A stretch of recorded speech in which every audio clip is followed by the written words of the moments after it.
भारताचे 13वे पंतप्रधान होते डॉक्टर मनमोहन सिंग। 22 मे 2004 ते 26 मे 2014 असा मोठा 10 वर्षांचा काळ त्यांना पंतप्रधान म्हणून मिळाला। 1991 साली नरसिंह राव सरकारमध्ये ते केंद्रीय अर्थमंत्री होते। 21 जून 1991 ते 16 मे 1996 पर्यंत त्यांनी अर्थ मंत्रालयाचा कार्यभार सांभाळला।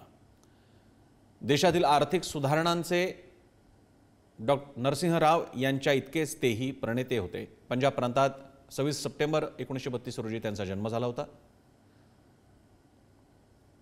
देशाच्या फाळणीनंतर कुटुंबाचं त्यांच्या भारतात स्थलांतर झालं। पंजाब विश्वविद्यालयातून पदवीपर्यंत त्यांनी शिक्षण पूर्ण केलं। त्यानंतर केम्ब्रिज विद्यापीठातून अर्थशास्त्रात त्यांनी PhD घेतली। ऑक्सफोर्ड विद्यापीठातून त्यांनी DPhilही केलं। अर्थशास्त्राचे प्राध्यापक म्हणून त्यांनी काही काळ सेवा दिली। 1982 ते 1985 दरम्यान ते रिझर्व्ह बँकेचे गव्हर्नर होते।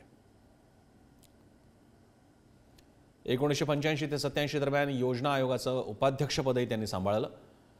1990 मध्ये पंतप्रधानांचे माजी आर्थिक सल्लागार म्हणूनही त्यांनी काम केलं। 1987 मध्ये पद्मविभूषण या भारताच्या दुसऱ्या महत्त्वाच्या नागरी सन्मानानं त्यांचा सन्मान झाला।